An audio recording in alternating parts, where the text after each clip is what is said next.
Good evening, hello and welcome. You're with the news today. This is your primetime destination news. Newsmakers talking points Tuesday night. The big talking point is coming from Jammu and Kashmir, where there's been another terror attack that has claimed casualties of our brave soldiers. Has terror found a new base now in Jammu and Kashmir? Is the Jammu region now the focus? And is Pak-sponsored terror once again on the rise? Omar Abdullah will be among my special guests tonight. He's waiting in on us. We'll join him in a moment. But first, as always, it's time for the 9 headlines at 9. 4 more soldiers are killed, including an officer in action in the Doda terror encounter. Nation pays final salute to our braves. The 8th terror attack in Jammu and Kashmir in just a month's time. Pressure mounts on the Modi government. Fraud IAS Pooja Khedkar shunted out of Maharashtra. She's relieved of all duties, recalled back to the IAS Academy. India Today has been tracking the case and exposing the various frauds committed. CBI's NEET leak probe intensifies. 2 more arrests from Bihar and Jharkhand. Accused who allegedly stole the NEET paper from a sealed trunk and the distributor are nabbed. In a big India Today impact, Uttar Pradesh Chief Minister Yogi Adityanath's allies' demolition fears, says no houses along Lucknow's Kukrail River will be razed, vows action against officials who marked houses. We had highlighted this story yesterday. India bloc ally Mukesh Sahani's father Jitin brutally murdered in Bihar's Darbhanga. VIP chief meets Bihar Chief Minister Nitish Kumar, says guilty must be punished. SIT panel formed. Kaveri water wars intensify. Stalin government rejects Karnataka Sarkar's decision to restrict water release. Karnataka Deputy Chief Minister DK Shivkumar urges cooperation from Tamil Nadu. There's another shocking murder in Tamil Nadu. Gang chases down and hacks an NTK Neta to death in Madurai. BJP lashes out, says law and order has broken down. 2 new judges appointed to the Apex Court. Justice N. Kotishwar Singh creates history, becomes the first Supreme Court judge from Manipur. Donald Trump makes a roaring comeback 2 days after assassination bid, declares J.D. Vance as his vice presidential pick. Vance's wife is of Indian origin.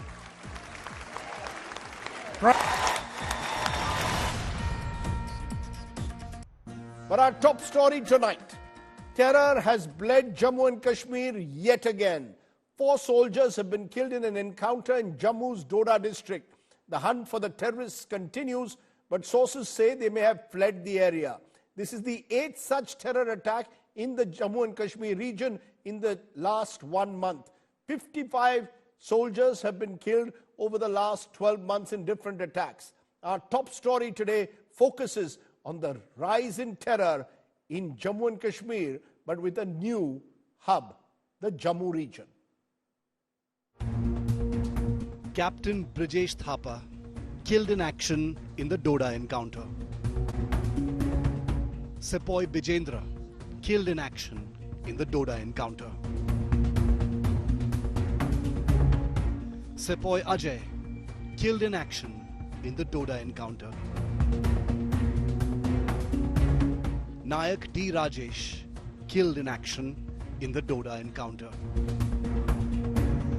Yet another terror attack in Jammu division where 4 army braves lost their lives. The encounter took place when the troops of the 10 Rashtriya Rifles and the Special Operations Group of the J&K Police launched a joint cordon and search operation 55 kilometers from Doda town in the Desa forest belt. Indian Army and Special Operations Group of Jammu and Kashmir Police worked together, and this counter-terror operation was launched at about 7 p.m. last evening. At about 9 p.m. the security forces were successful in establishing a contact with the terrorists who were hiding in the upper reaches. Unfortunately, in the gunfight, 4 of our brave hearts sustained serious injuries, and in the morning we got this tragic news, we got this unfortunate news that all 4 of them attained Veer Gati. They made the supreme sacrifice of their lives for the nation. Among the 4 army men killed in action was an officer, just 27 years old, who led his brave troops in chasing the fleeing terrorists in the challenging, thickly forested terrain. Captain Brajesh Thapa joined the army just 5 years ago. His shattered, grieving parents remembered their brave son and expressed today how proud they are of him. गर्व तो अभी हो गया ही, क्योंकि naturally उसने अपने देश के लिए अपने जान दे रखा है ना, तो हो गए। बट हमारा तो काफ़ी बड़ा लॉस भी हो गया तो वो हमको अभी टाइम लगेगा थोड़ा सा अंडरस्टैंड करना। अभी भी हमको ऐसे लग रहा है कि पता नहीं अभी क्या हो रहा है वो, क्योंकि उसका इंटरेस्ट छोटे से फौज में और देश के लिए लड़ना था, तो उन्होंने अपना कभी वो ऐसे डरे नहीं, कभी वो झुके नहीं, और हमेशा जो है वो जो भी काम था वो अपना ठीक ठाक करता था और जो भी बोला वो सही करता था। Amidst the spate of terror attacks in Jammu and Kashmir's top cop, the DGP, blamed regional parties for helping Pakistan's sinister terror agenda. Pakistan successfully came to infiltrate all important aspects of our civil society. Thanks to the regional so-called mainstream politics in the valley, there is overwhelming evidence to show that many had honed the art of running with the hare and hunting with the hound to a near science that left both the common men and the security men bewildered, frightened and confused. Former J&K Chief Minister Mehbooba Mufti has demanded the DGP's resignation, terming him a political tool. By now, the head should have rolled. The DG should have been sacked by now. Because जो इस वक्त हो रहा है, पिछले 32 months में almost 50 soldiers have lost their lives. Nobody is being held accountable. In the last month, Jammu alone has witnessed 5 terror attacks, with Jawans dying in the line of action. In 2024 alone, 27 terrorists and 15 security personnel have been killed in action. With Sunil Ji Bhatt in Doda, Jammu and Kashmir, Bureau Report, India Today. And joining me now first is Omar Abdullah, the former Chief Minister of Jammu and Kashmir. Omar Abdullah, when I look at those numbers now coming in from the Jammu region, this is the 6th major attack in the Jammu region, the second in just a week. Do you fear that Jammu is becoming the vulnerable spot now for cross-border terror and terror activity in the entire Jammu and Kashmir region? Is that really should be a cause of great worry? I think it should be a cause for worry. I think we should look long and hard as to what has happened to allow this spurt in violence in Jammu region. This region had been almost entirely cleared of any terror activities over the last few years. It's only in the last, I think, 2-3 years that we've seen a spurt of attacks in Pir Panchal and in the Chenab Valley region, recently in Kathua. So if you look at it, hitherto completely peaceful areas of Jammu are now the most violent parts of J&K. And somebody has to be held to account for this, because clearly the eye has been taken off the ball. A certain amount of laxity has set in, and we're paying the price for it. Our brave soldiers are paying the price for it. No, but when you say someone must be held responsible, someone must be held accountable, when I look at the numbers, clearly fatalities have declined by and large in Jammu and Kashmir compared to what they were before 2019, if I use Article 370's effective abrogation as a turning point. So are we now suggesting that because what we've seen in the last month and over the last 6 months, that should in itself lead to a fresh review of the situation? Because the government could well turn around and say, please do not target us based on these attacks. In general, the number of attacks have declined. An entire new theater has opened up, Rajdeep. I can understand if we were just looking at Kashmir and you'd seen a little bit of a spurt in areas that were always violent. Then this would not be a point that we'd be discussing. But please understand, an entire new theater has opened up. These were areas that, I keep saying this, they were entirely free of militancy. You didn't see attacks like this. Losing 55 soldiers in 12 months in areas that were otherwise peaceful. I mean, at some point in time, you people have to start asking questions. I mean, what is the government doing? What are the people in charge of security? I mean, instead of making political speeches, targeting mainstream political parties, they need to explain what they've been doing. You have senior advisors to the governor more interested in playing golf the morning after soldiers are killed in the encounter in Kathua. Now, if this had been an elected government, Rajdeep, your newsroom would have ripped us to shreds. But for some You're reason, making a very serious charge. You're saying, you're saying advisors to the lieutenant governor are playing golf the day after the Kathua attack. Is that what you're claiming? Absolutely. I'm saying this. I'm saying this with all seriousness and with everything that I have at my disposal, because I was in the golf course that morning and I saw the advisor to the governor playing golf the morning after soldiers were killed in Kathua. Now, if this is your attitude to security, if this is your attitude to the problem in Jammu and Kashmir, then I'm sorry, discussing it here on this channel is not going to make any difference at all. It's all very well for His Honorable Excellency, the Governor, to salute the brave hearts and all credit for that. But this goes beyond just coming and participating in a photo op. But Omar Abdullah, the government could turn around and say, look, our counter-terrorism efforts have yielded results in the Kashmir Valley where violence has come down, which is why these new theatres are being opened, Jammu, Rajouri, Poonch, Riyasi, often with support from across the border. So when you say a new theatre has opened, yes, it's worrying, but is it partly because the counter-terrorism operations have been far more successful in the earlier areas where we would witness a spike in terror in the valley itself? Which means what? We left a vacuum. Obviously, there's been some sort of failure. Which means that Pakistan continues with cross-border terror, which means that there are still militants and terrorists within the valley. Rajdeep, who are now whoever told moving, you that changing Pakistan the would not do this? I mean, who was the fool who convinced themselves that Pakistan would not do this? We weren't the ones who sold this nation a lie when Article 370 was written down. We didn't turn around and say that Article 370 was the root cause of terror. We weren't the ones who were blaming mainstream political parties for what's happening in Jammu and Kashmir. It's very convenient. When it suits you, Pakistan is the root cause. When it suits you, the mainstream political parties are the enemy. I think somebody needs to make up their mind as to who is responsible for this. At some point in time, the Honorable Home Minister of India blamed previous governments for the deaths in Jammu and Kashmir.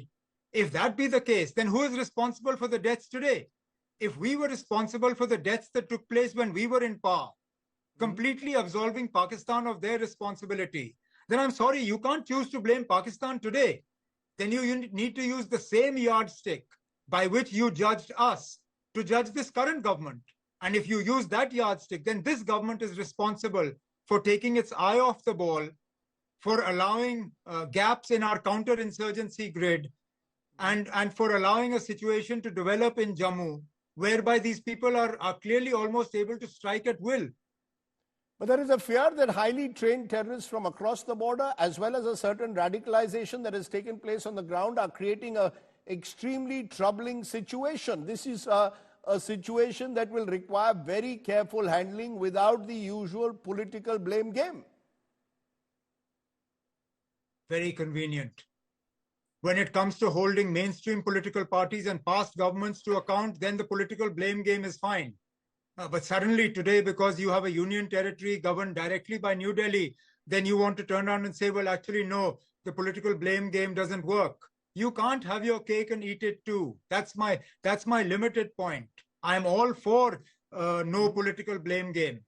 But then please use the same yardstick for the entire period between 1990 and now.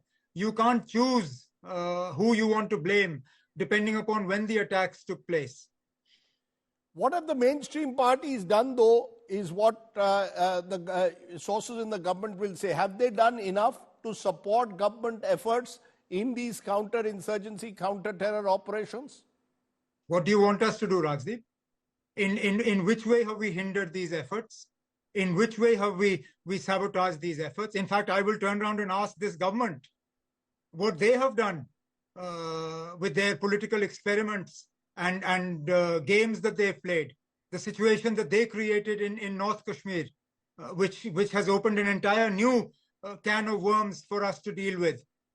There's a whole lot of finger pointing that then can be started. Are you referring to the Lok Sabha election results and the way they played out? Absolutely. Are you suggesting that engineer Rashid, who won from jail, in a sense, was in some way... I am suggesting that you quite happily created a situation whereby a campaign that was built around a referendum created an entirely new situation in North Kashmir. But there will be those who will say that number of these attacks, the worry is, are linked to elections. Elections are due by the 30th of September as per the Supreme Court. In this pleasant climate, there are those who want to disrupt that entire electoral process. These terror attacks are linked to the possibility of people trying to sabotage elections in Jammu and Kashmir. Yes, I wouldn't put it past them. When has Pakistan ever been in favor of elections in Jammu and Kashmir? The participation in the recent parliament elections will have unnerved them. So I'm not surprised if the deep state in Pakistan, their agencies and others, I think these attacks have two targets. One, of course, is internally within Jammu and Kashmir. But I wouldn't be surprised if part of this effort is to discredit the elected government in Pakistan and to remove any possibility of normalizing of relations between India and Pakistan. Because don't forget, there's a huge constituency within the Pakistani establishment that wouldn't like to see the elected government in Pakistan making any movement towards normalizing ties between the two countries.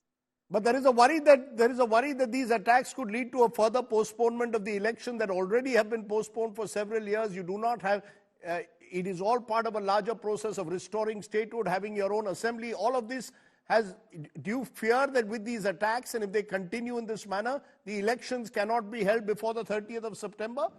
Look, Rajdeep, if this government is willing to accept that the situation now is worse than it was in '96, then sure, don't have elections.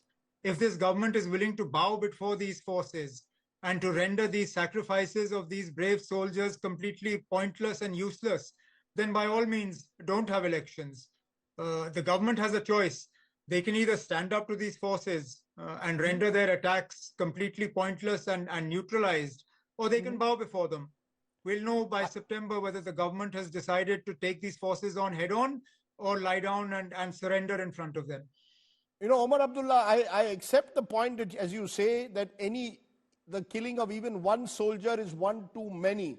But when I look at the UPA era, NDA era, the 10 years, clearly the number of civilians who've been killed have come down, the number of forces who've been killed have come down, and therefore there's been a marked improvement in casualties and force casualties. There's been zero stone pelting. Will it not take some time to consolidate on these gains at the moment? Would you not? How much time do you want, Rajdeep? How much time do you want? We were promised a quick solution. We were told that Article 370 was the root cause of all violence, terror, and separatist sentiment. And removal of Article 370 will completely normalize Jammu and Kashmir. You please tell me how much time you want, because we've given you 5 years. Would you want another 5 years? Do you want 10 years? Do you want 15 years? You tell us. Because we were promised an overnight solution. The people of India were told the 370 has gone. Jammu and Kashmir is now normal. Clearly it's not. Otherwise, we wouldn't be having this conversation. So I'm all for giving you time. Please tell me how long you need. You know, the question, Omar Abdullah, it's not about me having how much time. The fear, of course, is it's a complex situation. There are no silver bullets. Every time there is a terror attack, the situation worsens. As you said, a new theater has opened. I ask you, therefore, do you see a solution? How do you believe? If you were in office, how would you respond to what's been happening? You were there when there was I certainly would not be playing golf the day after a terror attack. That's for sure. I would have called a unified command meeting. I would have ensured that the political leadership of J&K was front and center in coordinating a response to this. I would not absolve myself of the responsibility, which is clearly what has happened. I have not seen the Lieutenant Governor of Jammu and Kashmir conduct any meetings after this spurt in terror. The only meeting that was held by the Union Home Minister. The unified command, at least until we had an elected government, was headed by the Chief Minister with the two corps commanders as security advisors. I haven't seen anything of that nature since these attacks started. In fact, all I've seen is the chief of J&K police playing politics.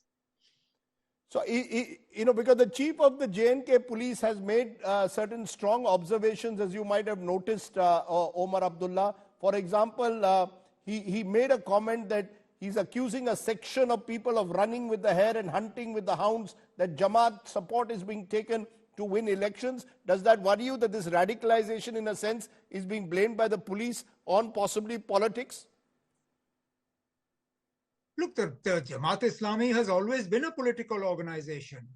In fact, parties close to the BJP, their B team and C team, which assisted them in this recent parliament election, the candidates that the BJP supported in this parliament election have been reaching out and trying to garner support from the Jamaat-e-Islami. So when the DG makes those remarks, even though I'm sure they were intended more for the PDP and perhaps the National Conference, I dare say he's actually probably struck a chord with parties that are closer to the BJP today. But how would you respond to those who say that you're running with the hare and hunting with the hound? By reminding them that a party like the National Conference has lost more than 3,000 workers to the bullets of terrorists and the bombs of militants since militancy broke out in Jammu and Kashmir. After the armed forces, the Jammu and Kashmir National Conference has lost the largest number of members. If we were hunting with the hares and running with the hounds, we certainly wouldn't have lost the thousands that we did.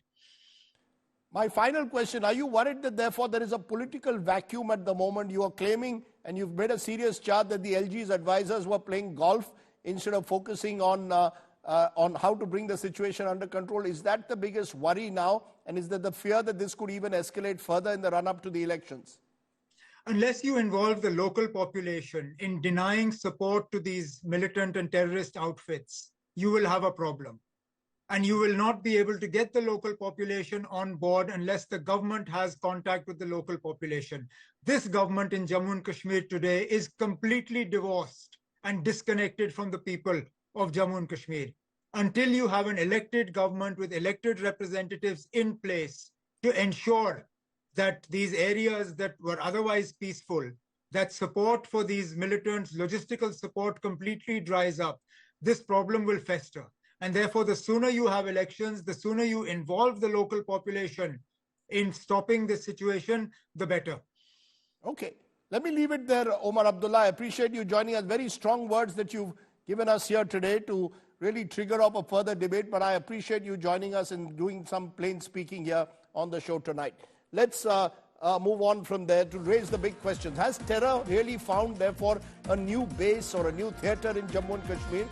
Will these terror attacks impact the Jammu and Kashmir election schedule? Has the government's Naya Kashmir narrative been hit?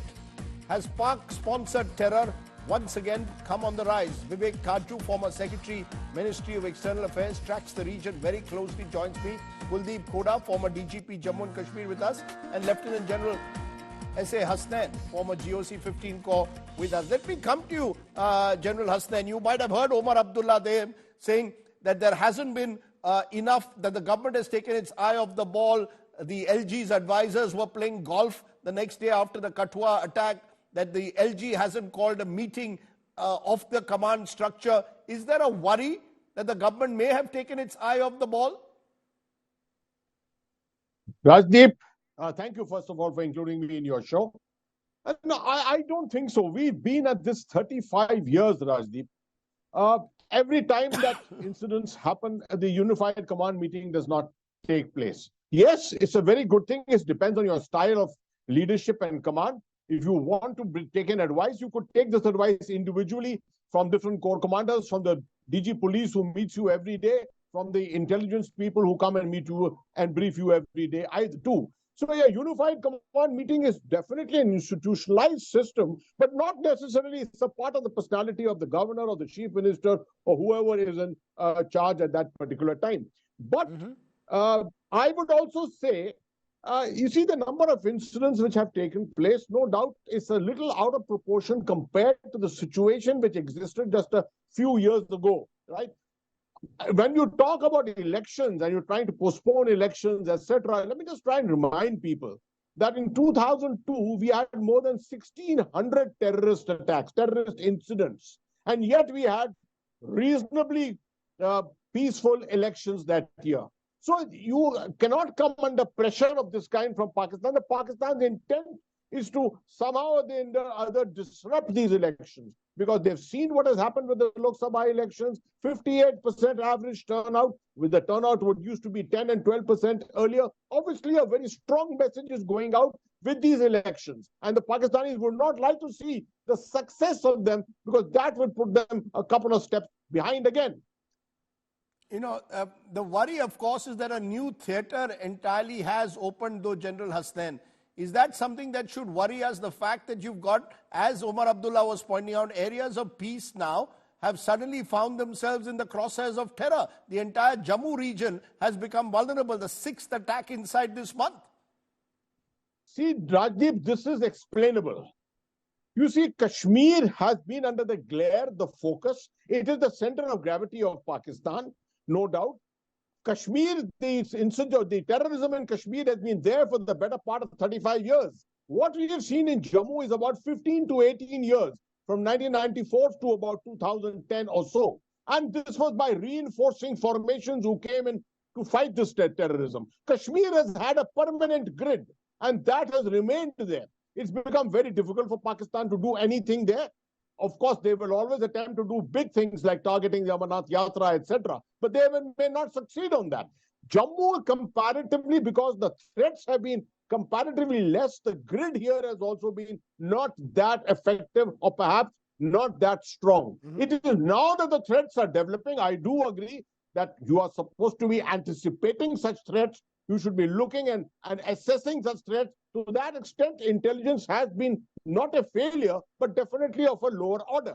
So what is happening at the moment is you need troops there. I'm told troops have been inducted, and more troops are being inducted. But to get the grid going in this kind of a proxy war environment, you will need time to once again get your intelligence grid, your counterterrorism grid, your liaison with the people, your liaison between the police and the army, everything going again as effective as Kashmir. It is going to take you time.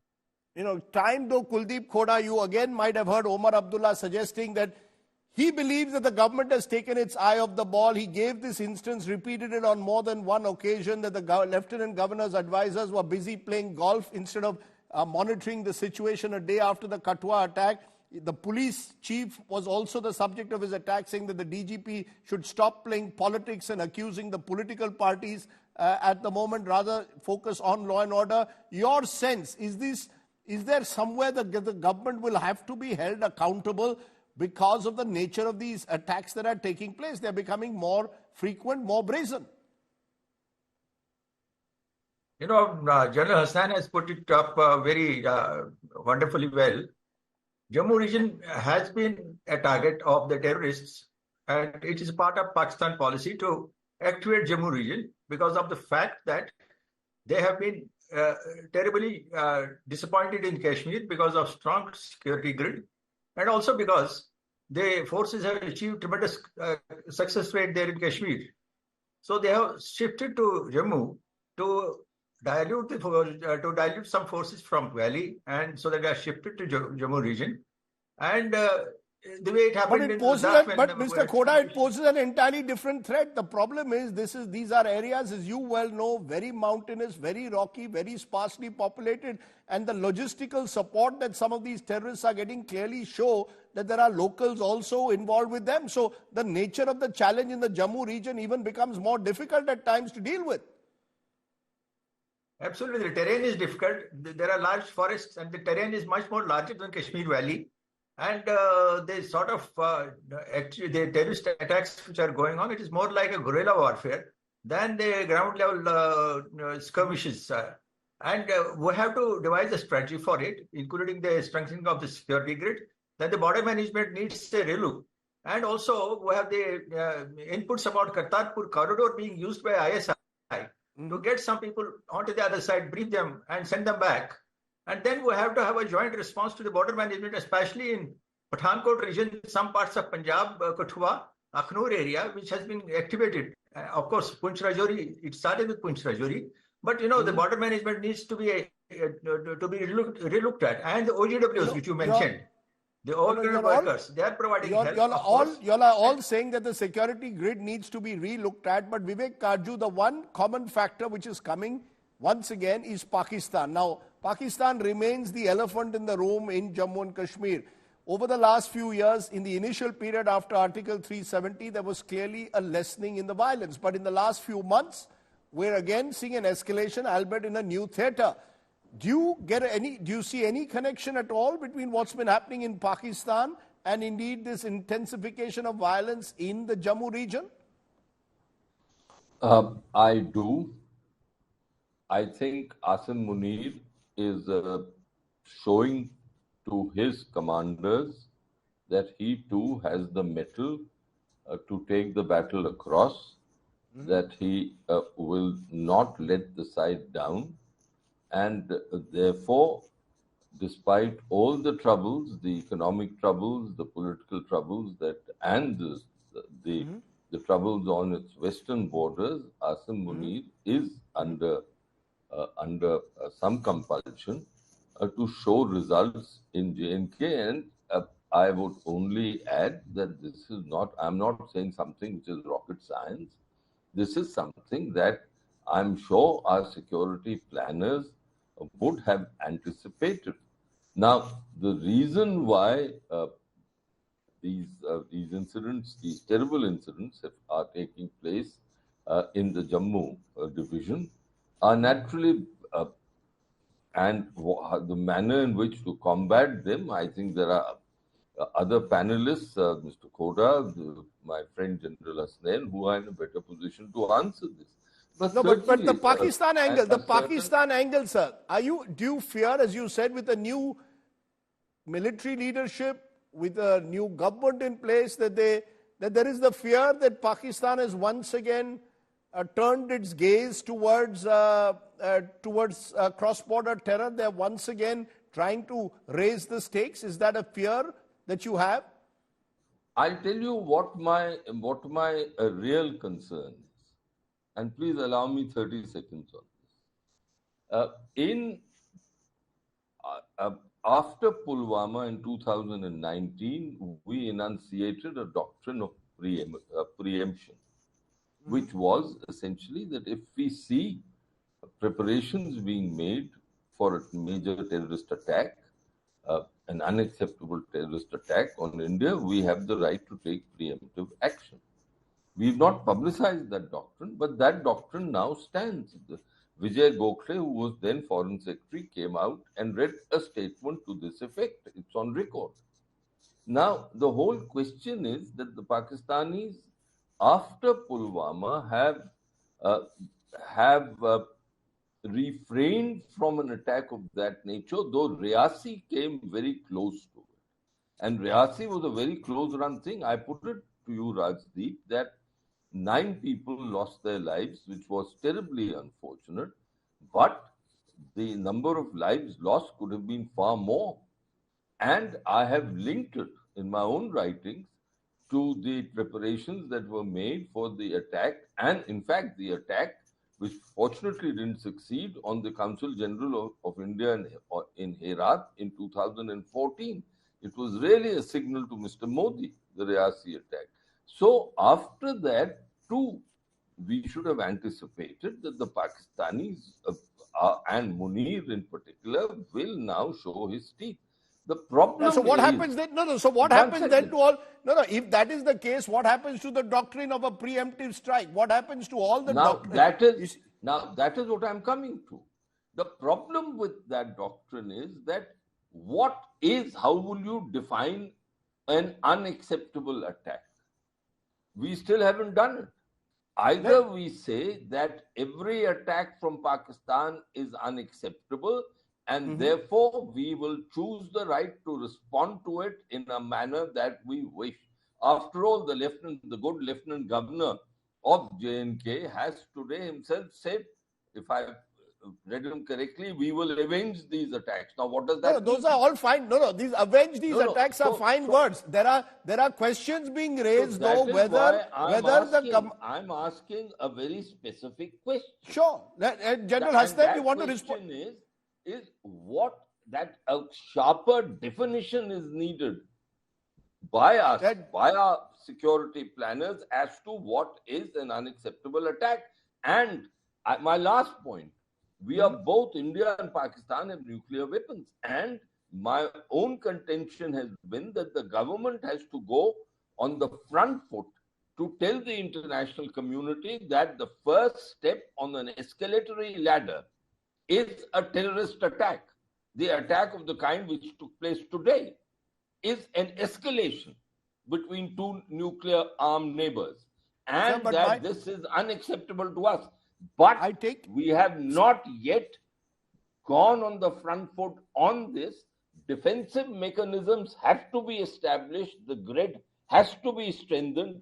But there is a general here, and there is a police chief here, a former police chief, who will, I'm sure, agree with me that no wars are won only through defensive mechanisms.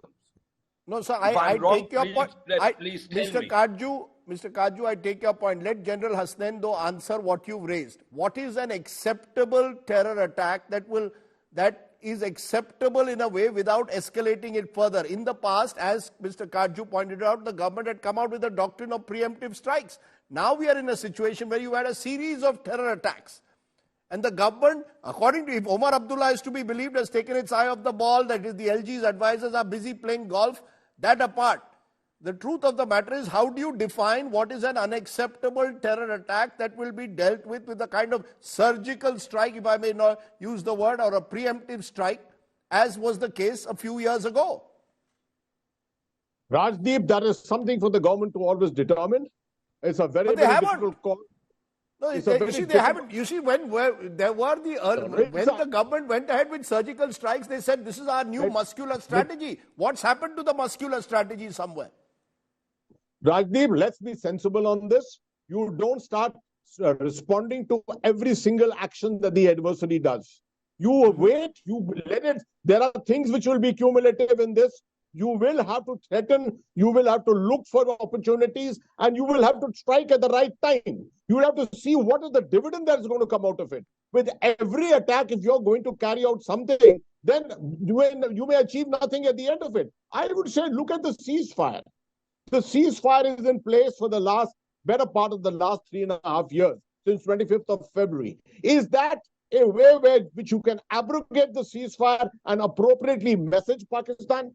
Can you carry out a second set of surgical strikes now? I don't think that's going to achieve anything at the moment. Every situation has got its own calibration. And I'm sure that the government of India is looking at that adequately at the moment and will probably respond at the right time.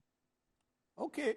Because I think what was the fear was there was an anticipation Rajdeep, created. May I say one word? Yeah, final point. Yes, a quick final point, Mr. Kaju. No, I entirely agree with Atta that you can't respond to every attack in a tit-for-tat fashion. But I personally think that a greater and sharper clarity is needed for Pakistan and the international community, that even if they are cumulative, where do we draw a red line? Red lines have to be drawn. They have to be enunciated. Without enunciating red lines, it remains very diffuse. Now, it is of course correct also to say that you should choose your place and time to attack. But my only point, and I have not found my friend Atta responding to it, do you ever win only in a defensive method? A war can it only be fought through defensive mechanisms and grids? Or do you have to go on the offensive sometimes? You have to decide on the nature of the offensive.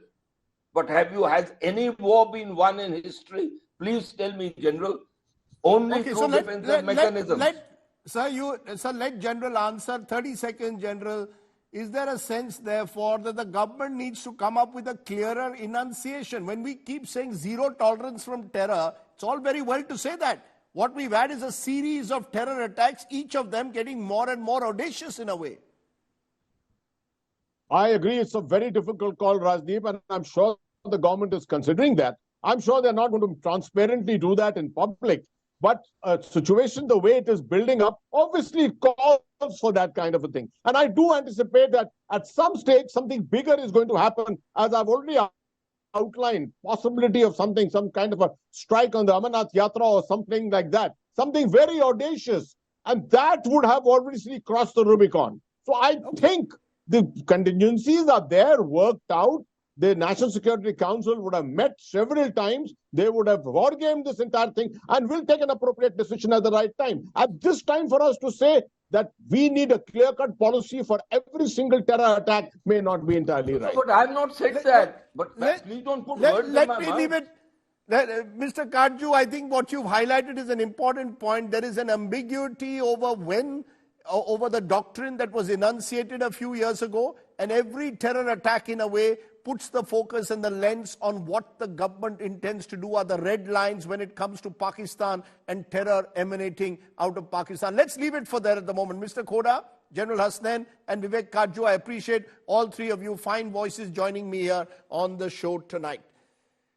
Jammu and Kashmir, the cycle of violence continues. Let's turn from there to a India Today story that we've been tracking. IAS officer Pooja Khetkar's probation has been cancelled amidst the growing controversies around her selection. She's now been summoned by the IAS Academy in Mussoorie. The action against Pooja comes after India Today has exposed how she submitted fake disability and OBC non-creamy layer certificates to the UPSC. Take a look.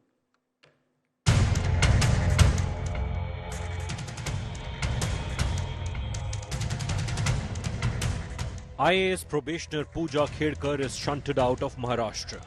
The state government has relieved Khetkar of all duties. Her IAS training stands cancelled. Pooja Khetkar will have to report back to the Mussoorie IAS Academy by July 23rd. The crackdown comes even as more skeletons tumble out in the case. The public servant is allegedly at the centre of an elaborate scam involving forged medical records, multiple name changes, and age manipulation. Using multiple addresses to prove her alleged disability, Pooja Khetkar first obtained a visually impaired certificate in 2019 from an Ahmednagar hospital. In 2021, she obtained a mental illness certificate from the same hospital, while she got a locomotor disability certificate from Yashwantrao Chauhan Memorial Hospital in Pimpri. She later approached the government hospital in Ond to get a certificate for more disabilities, but this time her application was rejected. However, the 2007 medical certificate submitted for her MBBS admission shows no mention of any disability. जो medical certificate दिया है उसमें exactly जिक्र क्या है? That she is fit physically and mentally to undergo MBBS course ऐसा है, and absence of disabilities लिखा है उसमें. Absence of disabilities. So in 2007, while she was taking admission here, she had no disabilities. She was fit physically and mentally. Finally, we can say probe has been initiated. The actions have been initiated on the different levels. Police are looking after Manorama Khetkar and Dilip Khetkar, parents of Pooja Khetkar. But yes, at least till now, service and the probation period of Pooja Khetkar with the state government of Maharashtra has been put on hold. Despite these damning allegations, Pooja Khetkar maintains her innocence. She calls the charges against her a media trial. Misinformation spread केली जाते आणि please हे माझं खूप जास्त defamation होत चाललेलं आहे. माझं प्लीज रिक्वेस्ट आहे मीडियाला सुद्धा की प्लीज एक रिस्पॉन्सिबल मीडिया म्हणून तुम्ही बिहेव करा. जेव्हा असं असताना माझी मीडियाला पण रिक्वेस्ट आहे की प्लीज तुम्हाला जी काही इन्फॉर्मेशन मिळेल ती तुम्ही प्लीज मिसइन्फॉर्मेशन म्हणून स्प्रेड करू नका. As the case unfolds, the authorities are under pressure to get to the bottom of Pooja Khetkar's alleged fraud. With Omkar Wable, Bureau Report, India Today. Okay, let's turn from there to our other big story that we've been tracking. Shocking political murders in two different parts of the country. While in Tamil Nadu, an NTK Neta was hacked to death by a gang just days after the murder of a BSP leader in Chennai. In Bihar, Darbhanga, India ally and VIP chief Mukesh Sahni's father Jitin was brutally murdered in his home today. Two different parts of the country, but once again political murders coming to the fore. In fact, in Tamil Nadu, now 3 politicians have been targeted by gangsters in just a month, raising questions over law and order situations in the state. The opposition is gunning for Chief Minister M.K. Stalin.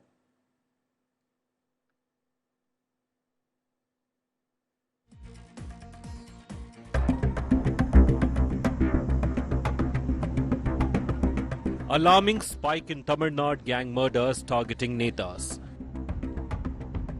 Balasubramanian, a leader of Nam Tamizhar Katchi or the NTK party, out on morning walk, was chased by 4 gangsters on a busy Madurai street and brutally hacked to death. Shockingly, the murder took place very close to a state minister's residence despite police presence. This is the 3rd such incident in Tamil Nadu in a month. Popular Dalit activist and Tamil Nadu BSP chief K. Armstrong was hacked to death outside his house in Chennai's Perambur on July 6th. He was killed by unidentified bike-borne gangsters. One of Armstrong's killer was recently killed by police in an encounter. PMK Neta Sivasankar was attacked by a group of goons in Kadalur in Tamil Nadu on July 8th. He was stabbed in broad daylight and grievously injured in the attack.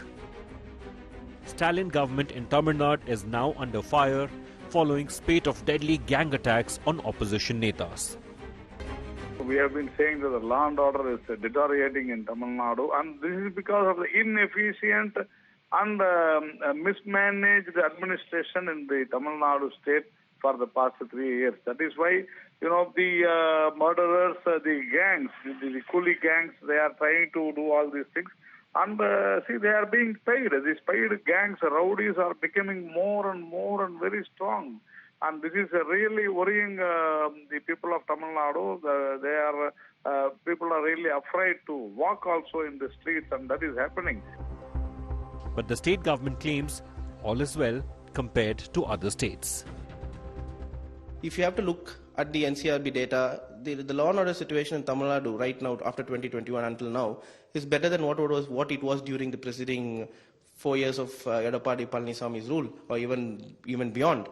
Right? And if you also compare it with BJP rule state, Tamil Nadu's law and order situation is much better.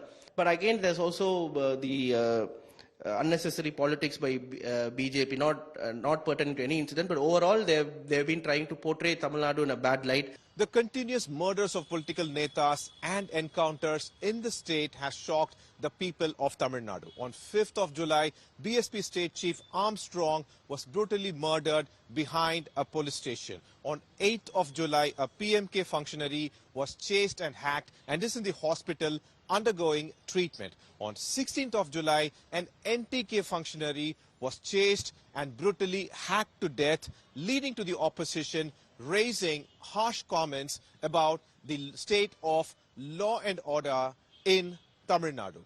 Divyan, Pramod Madhav for India Today. Okay, let's turn to our Get Real India story, and today it's a story that we feel a little vindicated with. India Today and Aaj Tak have been carrying out a campaign on just how residents of the Lucknow's Pant Nagar colony on the banks of Kukrail River found that their houses had been marked for demolition. Now they can finally breathe a sigh of relief. Yogi Adityanath, the Chief Minister of Uttar Pradesh, has intervened and assured the residents that no demolitions will take place in their area. This assurance came after that heart-wrenching report on India Today and Aaj Tak highlighting the residents' fear of demolition. Journalism sometimes can have an impact. Take a look.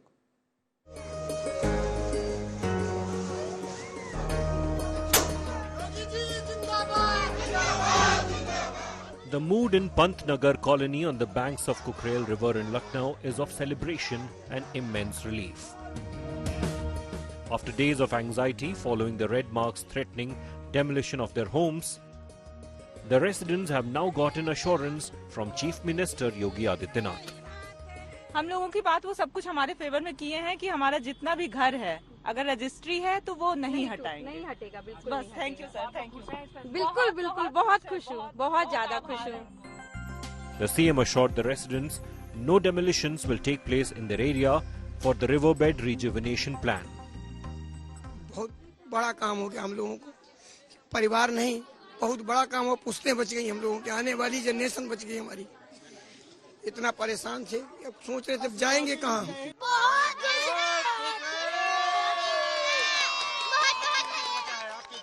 अब तस्वीरें देखें तो आप अंदाजा लगाएंगे कि जिस ओर आपको एक सपाट जमीन नजर आ रही है, वहीं पर बने थे तमाम आशियाने। उन आशियानों के जो टुकड़े हैं वो यहाँ बिखरे पड़े हैं और बीच में है एक कुकरैल नदी। India Today's coverage had put the spotlight on the plight of residents, leading to this positive outcome.